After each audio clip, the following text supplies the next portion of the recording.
హల్లెలూయా. కొద్ది బిగ్గరగా చెప్దామా? హల్లెలూయా.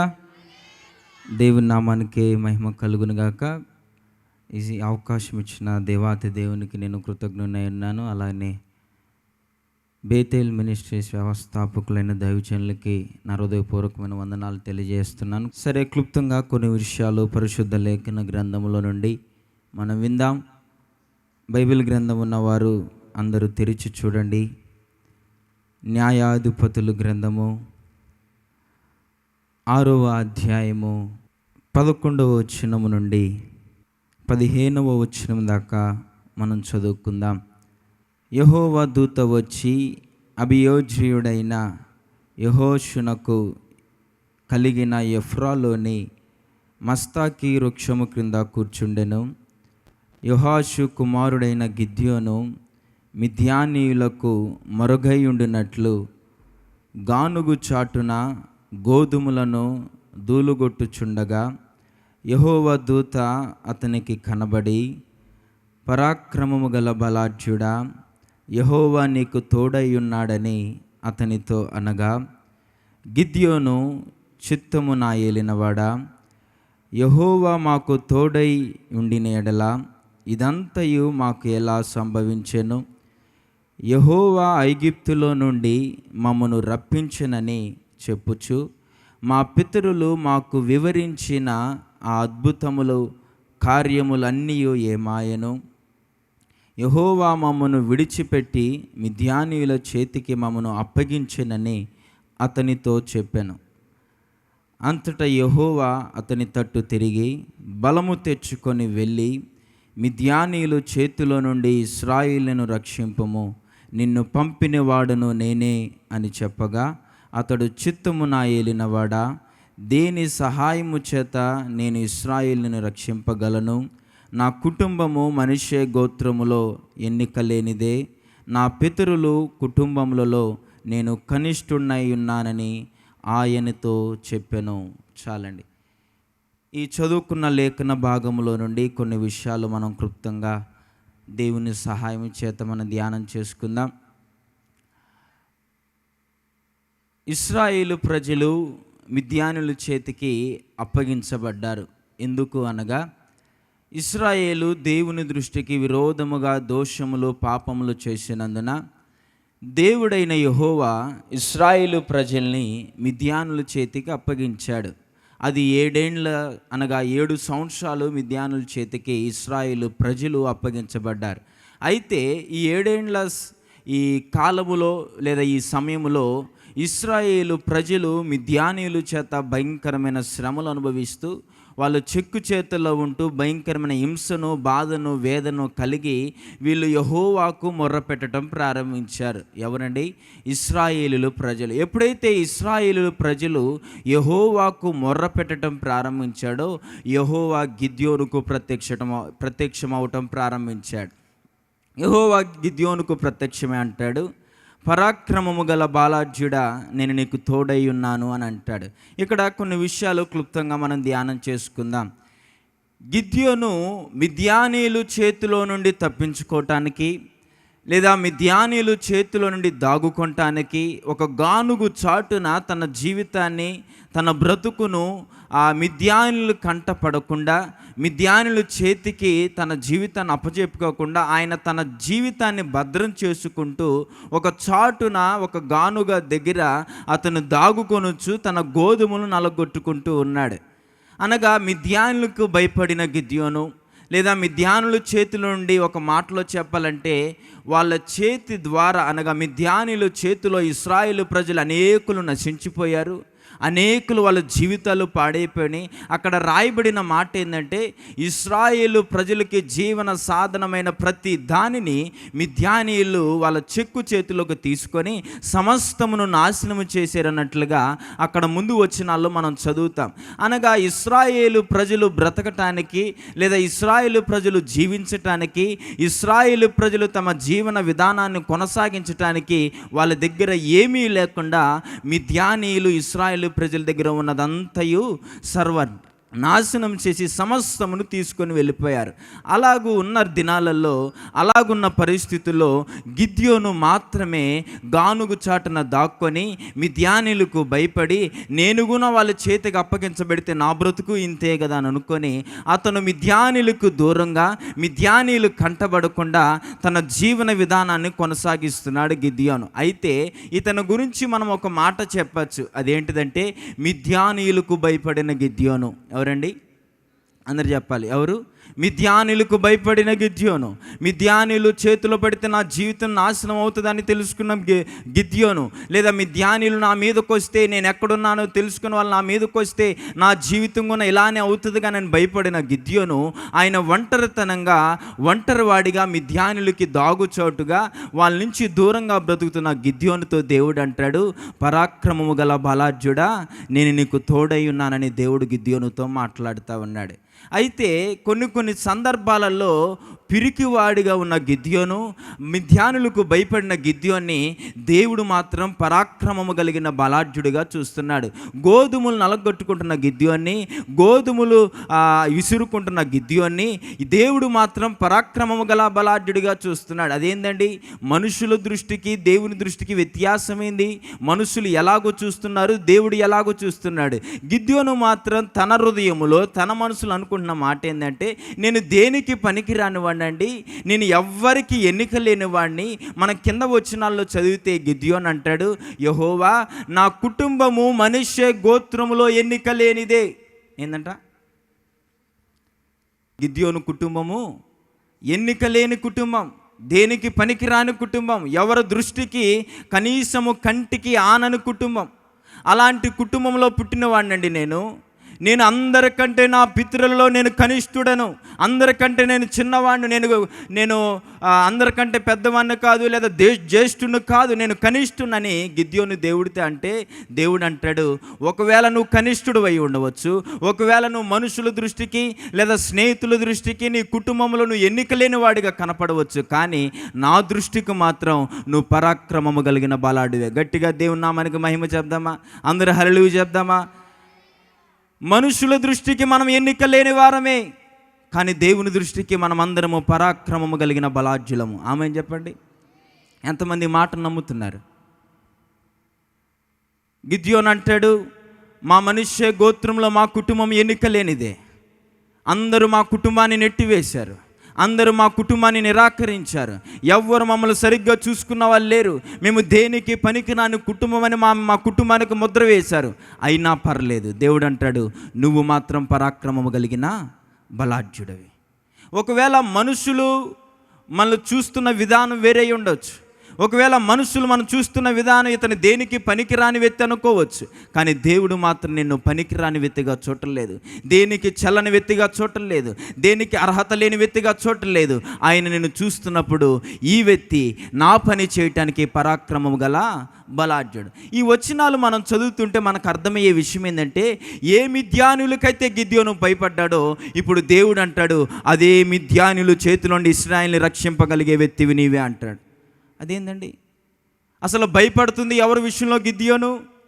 మిద్యానులు మమ్మల్ని సంహరిస్తారేమో, మనల్ని నశింపజేస్తారేమో అని మిద్యానులకి గిద్యోను భయపడి తను ఊరికి వెలపల లేకపోతే దూరంగా ఒక చోట ఎవరి కంటా పడకుండా దాక్కొని ఉన్న గిద్యోనుతో దేవుడు అంటాడు, ఇప్పుడు నువ్వు మిద్యాను మీదకి వెళ్ళి వాళ్ళని జయించి నీ ఇశ్రాయేలు ప్రజల్ని రక్షించు అంటాడు. అంటే ఒక భయపడే వ్యక్తిని, ఏ వ్యక్తి విషయంలో గిద్యోను భయపడుతున్నాడో, ఏం ప్రజల విషయంలో గిద్యోను భయపడుతున్నాడో, అదే ప్రజల మీదకి దేవుడు యుద్ధం చేయడానికి లేవనెత్తాడు. అది మన దేవుడు. మనం ఏ విషయాల్లో అయితే భయపడుతున్నామో అదే విషయాల్లో జయం పొందడానికి దేవుడు ఈరోజు మనల్ని పిలుస్తున్నాడు.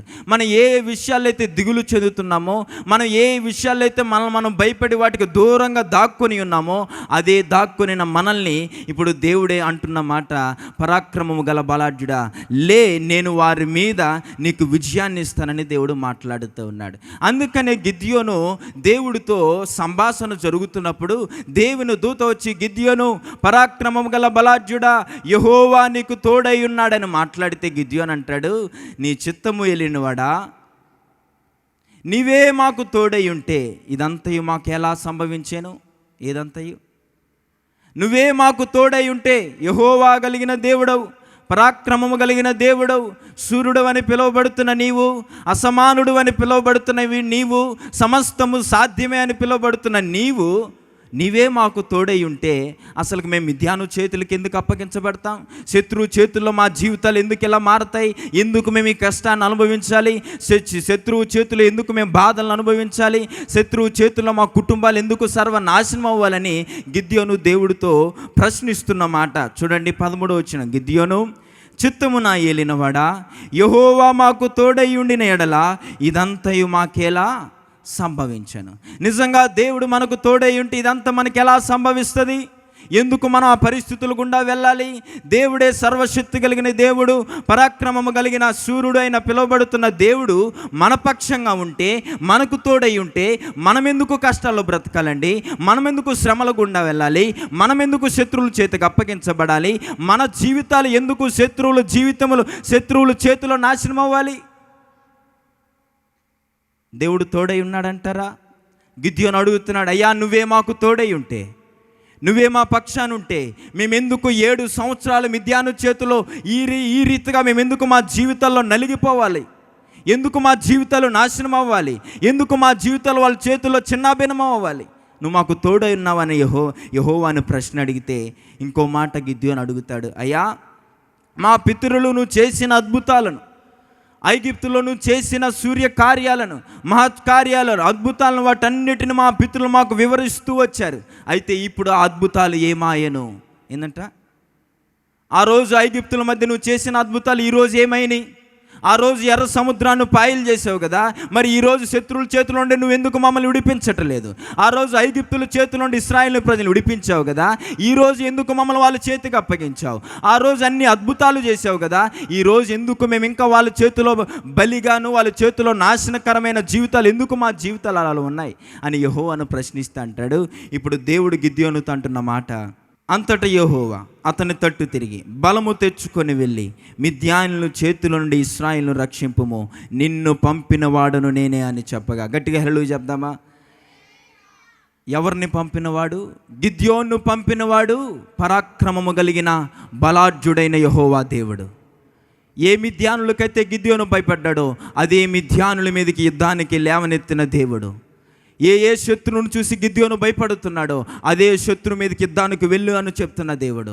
ఏ పరిస్థితులను చూసి గిద్యోను దాక్కొని ఉన్నాడో ఆ దాక్కున్న చోటు నుంచి నువ్వు దాక్కోవటానికి వీల్లేదు. వాళ్ళ ఎదుటిగా నేరుగా వెళ్ళి వాళ్ళతో యుద్ధము చేసి నీ ప్రజలను రక్షించుకోవాలి.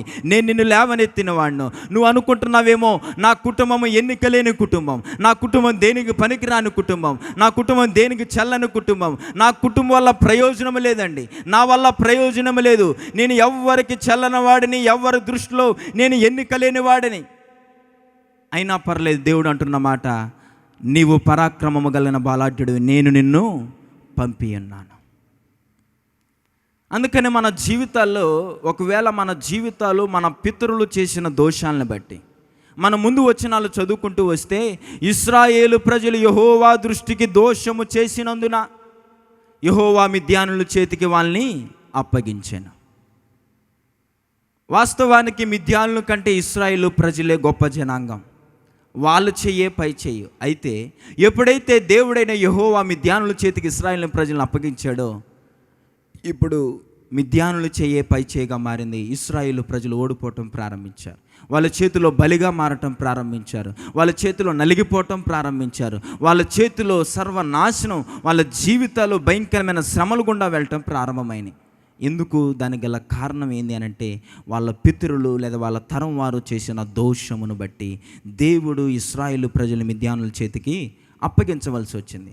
ఒకవేళ నీ జీవితాల్లో, ఒకవేళ నీ కుటుంబాల్లో మీ పితరులు చేసిన దోషాలను బట్టి ఒకవేళ నువ్వు ఈరోజు శత్రువు చేతిలో ఉన్నావేమో, ఒకవేళ మీ పితరులు చేసిన పాపాన్ని బట్టి ఈరోజు ఆ శిక్షను లేదా ఆ శాపమును ఈరోజు నువ్వు అనుభవిస్తున్నావేమో. అయితే దేవుడు ఈరోజు నీతో మాట్లాడుతున్న మాట, పరాక్రమము కలిగిన బలాఢ్యుడా లే, నేను నిన్ను పంపి ఉన్నాను, నేను నీకు తోడై ఉన్నాను. హల్లెలూయా చెప్దాం ఒకసారి. ఒకవేళ మన శత్రువు చేతిలో, అపవాది చేతిలో మన జీవితాలు నలిగిపోతూ ఉండవచ్చు. ఒకవేళ అపవాది చేతుల్లో మన జీవితాలు సర్వనాశనమై ఉండవచ్చు. గిద్యోను అడుగుతున్నట్లుగా, నువ్వే మాకు తోడై ఉంటే ఐగుప్తులో నువ్వు చేసిన అద్భుతాలు ఏమైనాయి? ఈరోజు మా జీవితాలను అద్భుతాలు చేయవా? ఈరోజు మమ్మల్ని స్వస్థపరచవా? ఈరోజు మమ్మల్ని బాగు చేయవా? చాలామంది అనుకుంటున్న మాట ఏంటంటే, నిజంగా దేవుడు నా తోడై ఉంటే ఈ రోగం నాకు ఎందుకండి? నిజంగా దేవుడు నాకు తోడై ఉంటే నేను ఎందుకు ఈ శ్రమల గుండా వెళ్ళాలి? సర్వశక్తి కలిగిన దేవుడు మా తోడై ఉంటే మేమెందుకు ఈ పరిస్థితుల గుండా జీవించాలి? మేమెందుకు ఈ కష్టాల గుండా బ్రతకాలి? అసలు దేవుడు మా తోడు ఉన్నాడంటారా? అసలు దేవుడు మా పక్షాన ఉన్నాడంటారా? అసలు దేవుడు స్వస్థపరిచేవాడేనా? దేవుడు బాగు చేసేవాడేనా? అసలు నిజంగా దేవుడే మా తోడై ఉంటే మేమెందుకు ఈ రోగాల చేత బాధపడాలి? మేమెందుకు ఈ వ్యాధుల చేత బాధపడాలి? మేమెందుకు ఈ శ్రమల చేత బాధపడాలి? మేమెందుకు ఈ కష్టము గుండా వెళ్ళాలి? మేమెందుకు ఈ శ్రమల గుండా వెళ్ళాలి? అదే గిద్యోను అంటున్నాడు, దేవా నువ్వే మాకు తోడై ఉంటే ఐగుప్తులో చేసిన అద్భుతాలన్నీ ఏమైనాయి? మా పితరులు మాకు వివరిస్తూ వచ్చారయ్యా. వాళ్ళు వివరించడం చూసి నిజంగా దేవుడున్నాడు, ఇంత సూర్యకార్యాలు వీర్యకార్యాలు అనేది చేశాడు గనుక అలాంటి గొప్ప దేవుని మేము కలిగి ఉన్నామని నిన్ను ఆరాధిస్తున్నాం కదా, నిన్ను పూజిస్తున్నాం కదా.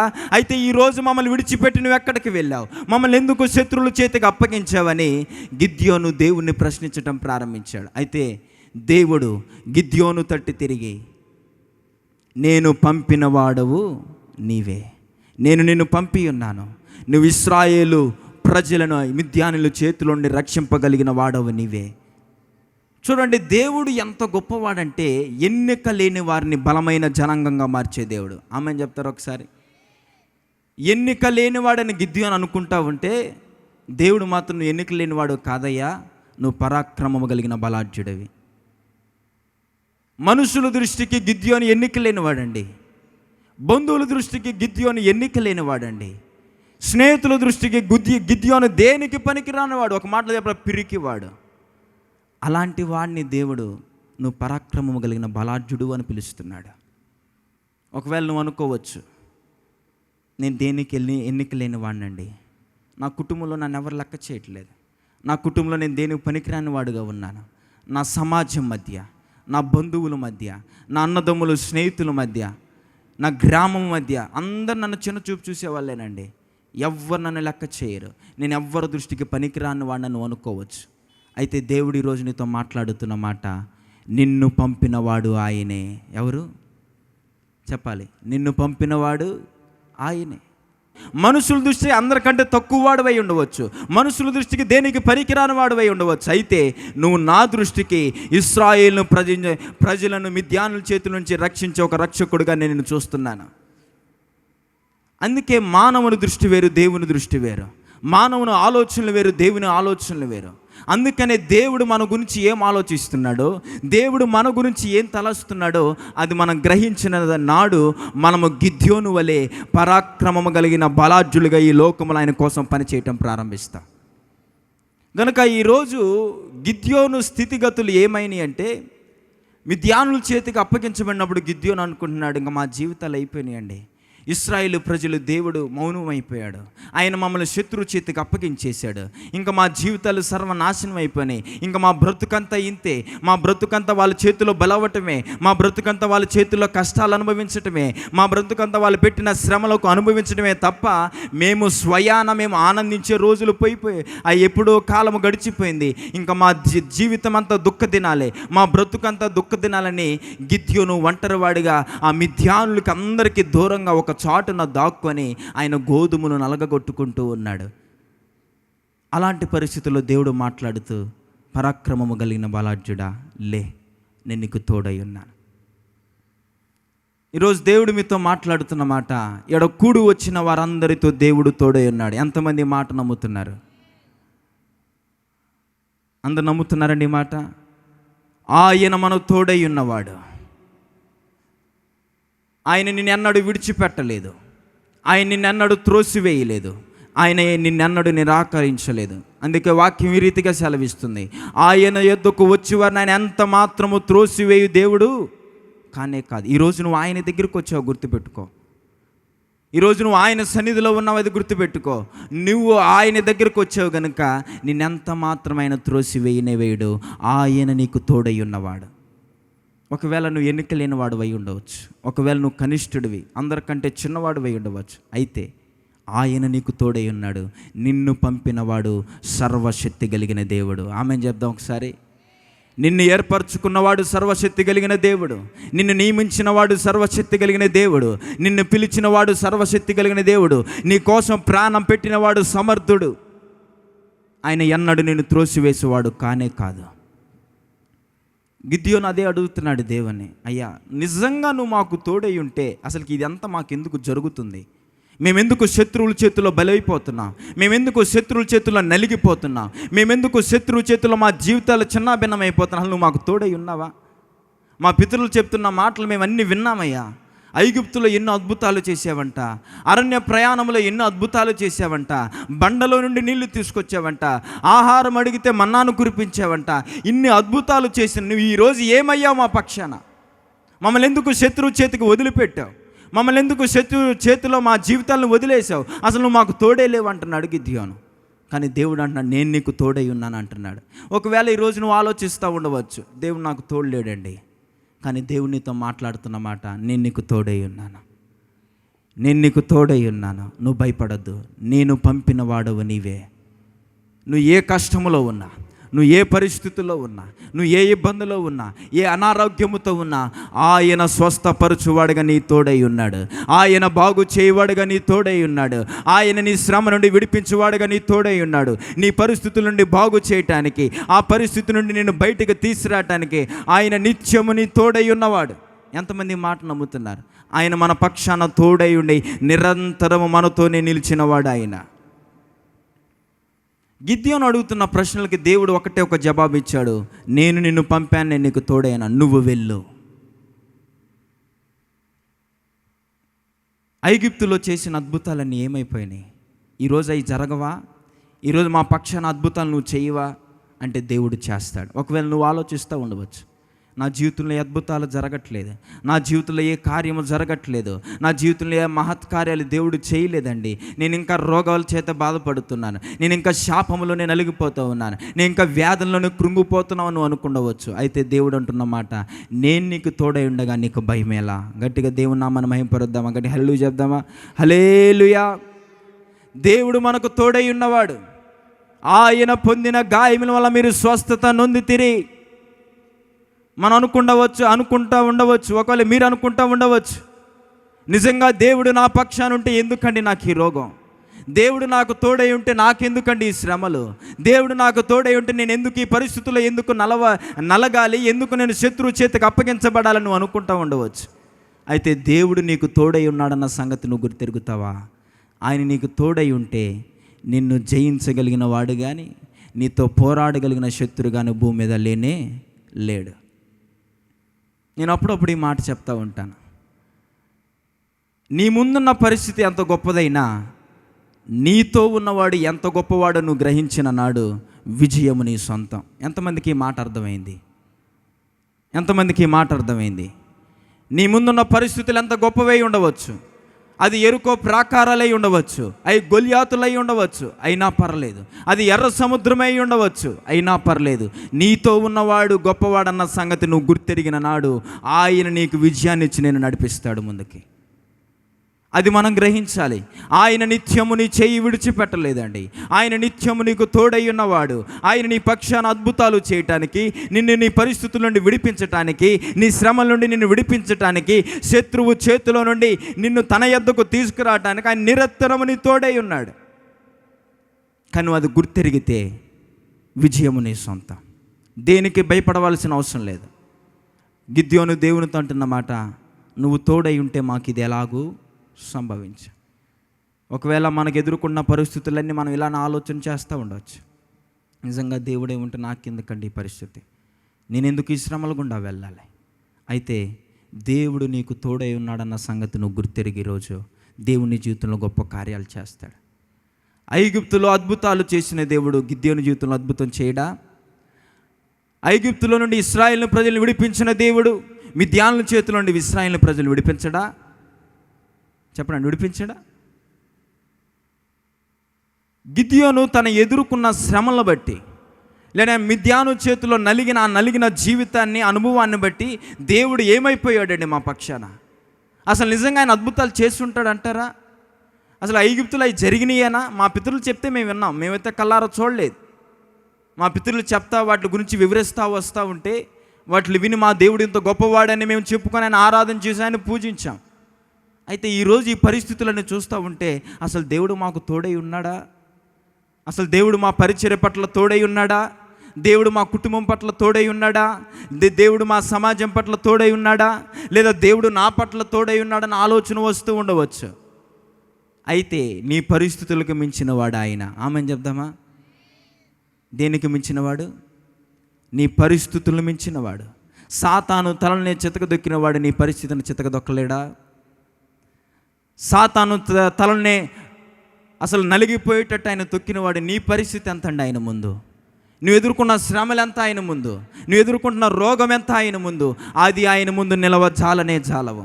అయితే నువ్వు ఏమని గుర్తెరగాలంటే నా పక్షానున్న దేవుడు పరాక్రమము కలిగిన దేవుడు. ఎవరు? మన పక్షానున్న దేవుడు పరాక్రమము కలిగిన దేవుడు. ఆ పరాక్రమము కలిగిన దేవుడే నిన్ను పరాక్రమము కలిగిన బలాఢ్యుడిగా పిలుస్తున్నాడు. ఎంతమంది ఈరోజు ఈ మాట నమ్ముతున్నారు? నువ్వు అనుకుంటా ఉండవచ్చు నేను దేనికి పనికిరానని, కానీ నువ్వు దేవుని దృష్టికి పరాక్రమము కలిగిన బలాఢ్యుడవి. దేవుని దృష్టికి పరాక్రమము కలిగిన బలాఢ్యురాలవి నువ్వు. ఆయన సేవలో నిన్ను దేవుడు వాడుకోబోతున్నాడు. ఆయన పరిచర్యలో దేవుడు నిన్ను వాడుకోబోతున్నాడు. ఆయన పని నిమిత్తము నువ్వు ఏ స్థితిలోనైతే దాక్కొని ఉన్నావో అక్కడి నుంచి ఆయన నిన్ను బయటికి తీసుకువచ్చి నేను నిన్ను పరాక్రమం కలిగిన బలాఢ్యుడిగా ఎన్నుకున్నాను, నేను నిన్ను పిలిచాను, నేను నిన్ను పంపుతున్నాను, నా పరిచర్య నిమిత్తం నువ్వు వెళ్ళనా ఈరోజు నిన్ను మాట్లాడుతున్నాడు. కాబట్టి మనం ఏమని గ్రహించాలి అని అంటే, నువ్వు ఎన్ని పరిస్థితులు ఎదుర్కొన్నా పర్లేదు, నీ ముందు ఎంత గొప్ప పరిస్థితులు శ్రమలు ఎదురైనా పర్లేదు, అయితే నీ పక్షాన ఉన్నవాడు ఎంత గొప్పవాడు నువ్వు గ్రహిస్తే దేవుడు నీకు గొప్ప విజయంతో నిన్ను నీ జీవితంలో ముందుకు తీసుకెళ్తాడు. గిద్యోను మిద్యానులకు భయపడ్డాడు. గిద్యోను మిద్యానులకు భయపడి దాక్కున్నాడు. ఆ దాక్కున్న గిద్యోను దేవుడు బయటికి తీసుకొచ్చి వాళ్ళతోనే యుద్ధం చేయి, వాళ్ళకి ఎదురుగా వెళ్ళు, వాళ్ళతోనే పోరాడి ఇశ్రాయేలు ప్రజలను రక్షించని దేవుడు గిద్యోన్ని పరాక్రమము కలిగిన బలాఢ్యుడిగా చూస్తున్నాడు. కనుక ఈరోజు మన దేవుడు ఎవరో నువ్వు గుర్తెరిగితే, నీ దేవుడు ఎవరో నువ్వు తెలుసుకోగలిగితే, నీ దేవుడు నీ పక్షాన తోడై ఉన్నాడన్న సంగతి నువ్వు గ్రహించగలిగితే, ఎన్ని శ్రమలు ఎదురైనా పర్లేదు, ఎన్ని కష్టాలు ఎదురైనా పర్లేదు, ఒకవేళ శత్రుని జీవితంలో అనేక శ్రమలు తీసుకొచ్చినా పర్లేదు, దేవుడు నీకు తోడై ఉన్నాడు, వాటన్నిటి నుంచి నిన్ను విడిపిస్తాడు. దేవుడు నీ పక్షాన ఉన్నాడు, వాటన్నిటి నుంచి నిన్ను విడిపిస్తాడు. ఒకవేళ నువ్వు దేవుని ప్రశ్నించవచ్చు, ప్రభువా నువ్వు నాకు తోడై ఉంటే మరి నా జీవితంలో అద్భుతం ఎక్కడా? నువ్వు నాకు తోడై ఉంటే మరి నా జీవితంలో కార్యాలేవి? నువ్వు నాకు తోడై ఉంటే నా జీవితంలో అద్భుతాలు ఏవి ప్రభువా అని అడిగి ఉండవచ్చు. అయితే దేవుడు నీతో మాట్లాడుతున్నాడు, నేను నీకు తోడై ఉన్నాను. అద్భుతాలు చేయవాడే మన తోడై ఉంటే అద్భుతాలు మన జీవితంలో జరగవా? ఆశ్చర్యకార్యాలు చేయవాడే మన తోడై ఉంటే మన జీవితంలో ఆశ్చర్యకార్యాలు జరగవా? సూచక్రియలు చేయగలిగిన వాడే మన తోడై ఉంటే మన జీవితాలు ఎందుకు జరగవండి? ఖచ్చితంగా జరుగుతాయి. మన దేవుడు పరాక్రమము కలిగిన బలాఢ్యుడు. అలాంటి బలాఢ్యుడి పిల్లలమే ఈరోజు మనం పరాక్రమము కలిగిన పిల్లలం. ఎంతమంది మాట నమ్ముతున్నారు? నీ గురించి నువ్వేమని చెప్పుకుంటావంటే ఈరోజు నుంచి నా తండ్రి పరాక్రమం కలిగిన బలాఢ్యుడైతే మరి ఈరోజు నేను కూడా పరాక్రమం కలిగిన బలాఢ్యుడే కదా. నా తండ్రి గొప్పవాడైనప్పుడు ఆయన పిల్లవాడుగా, ఆయన కుమారుడుగా, ఆయన రక్తంలో కడగబడిన వ్యక్తిగా నేను ఈరోజు అలాంటి వ్యక్తినే కదా నువ్వు గ్రహిస్తే ఆయన నీ తోడై ఉంటాడు, నీ వెనువంట ఉండి ఆయన నిన్ను నడిపిస్తాడు. కనుక గిద్యోను వలె పరిస్థితులు చూసి నువ్వు భయపడుతున్నావేమో, గిద్యోను వలె నా దేవుడు మా ప్రజలను మా కుటుంబాలను శత్రువుల చేతికి అప్పగించాడని నువ్వు అనుకుంటున్నావేమో, దేవుడు అప్పగించిన ఆయన నీకు తోడై ఉన్నాడు. ఆయన నీ పక్షానే ఉన్నాడు. ఆయన నిన్నెన్నడూ విడిచిపెట్టలేదు. ఆయన నిన్ను ఎప్పుడో విడిచిపెట్టుంటే ఈ రోజు దాకా నువ్వు బ్రతికే వ్యక్తివే కాదు. ఈ విషయం గుర్తుపెట్టుకోండి. ఆయన నీ చెయ్యి వదిలేసి ఉంటే నువ్వు ఎప్పుడో నీ ప్రాణం ఈ భూలోకాన్ని విడిచి వెళ్ళిపోయేది. ఆయన నీకు తోడై ఉన్నాడు కాబట్టే నువ్వు ఈరోజు నువ్వు ఇంకా సజీవుడుగా ఆయన సన్నిధిలో కూర్చొని ఉన్నావు. ఆయన నిన్ను విడిచిపెట్టలేదు. ఏంటంటే దేవుడు మనల్ని విడిచిపెట్టాడా? ఇక్కడ కూర్చున్నవారు చెప్పాలి, దేవుడు మనల్ని విడిచిపెట్టాడా? దేవుడు మనల్ని నెట్టివేశాడా? ఆయన నెట్టివేసే దేవుడు కాదు, ఆయన త్రోసివేసే దేవుడు కాదు. ఆయన మన పక్షాన తోడై ఉండే దేవుడు. ఆయన మన పక్షాన వ్యాజ్యమాడే దేవుడు. ఆయన మన పక్షాన పోరాడే దేవుడు. సైన్యములకు అధిపతి యెహోవా నిత్యము మన తోడుండి మన పక్షా నుండి శత్రువు జీవితాల్లో విఫలము చూసేంతవరకు మన పక్షా నుండి ఆయన పోరాడుతూనే ఉంటాడు. గనక ఈరోజు నీతో ఉన్నవాడు నీకు తోడై ఉన్నాడన్న సంగతి నువ్వు గుర్తెరుగు. అద్భుతాలు ఎక్కడ, సూచక్రియలు ఎక్కడ నువ్వు అడుగుతున్నావేమో. నువ్వు ఎప్పుడైతే దేవుడు నా తోడై ఉన్నాడని నువ్వు గ్రహిస్తావో నీ జీవితంలో ఆ క్షణమే అద్భుతం జరగటం ప్రారంభిస్తుంది. ఆ క్షణమే నీ జీవితం స్వస్థత జరగటం ప్రారంభిస్తుంది. ఆయన యందు మాత్రమే నమ్మిక ఉంచు. నా తోడై ఉండివాడు నన్ను స్వస్థపరచువాడు, నా తోడై ఉండివాడు నన్ను బాగు చేయవాడు, నా తోడై ఉండివాడు నా జీవితంలో నేను ఎదుర్కొంటున్న ప్రతి పరిస్థితి నుంచి విడిపించగలిగిన దేవుడని నువ్వు ఆయన యందు నమ్మిక ఉంచితే చాలు, ఈరోజు వాటన్నిటి నుంచి నీకు జవాబునిచ్చి ఆయన నిన్ను ఇక్కడి నుంచి పంపబోతున్నాడు. ఒకవేళ నువ్వు స్వస్థత కోసం వచ్చి ఉండొచ్చు, ఖచ్చితంగా దేవుడు ఈరోజు నేను స్వస్థపరుస్తాడు. అయితే ఆయన యందు విశ్వాసం ఉంచు. ఎవరి యందు చెప్పాలి? ఎవరి యందు? దేవుని యందు విశ్వాసం ఉంచు. దేవుడు నాకు తోడై ఉన్నాడని నమ్మిక ఉంచు. దేవుడు ఈరోజు నిన్ను స్వస్థపరుస్తాడు. నీ పరిస్థితుల నుంచి నిన్ను విడిపిస్తాడు. నీ శ్రమల నుండి నిన్ను విడిపిస్తాడు. నువ్వు ఈరోజు నీ జీవితంలో ఏ పరిస్థితి ఎదుర్కొంటున్నా పర్లేదు, వాటన్నిటికీ ఈరోజు దేవుడు నీకు జవాబు ఇచ్చి ఇక్కడి నుంచి నిన్ను పంపబోతున్నాడు.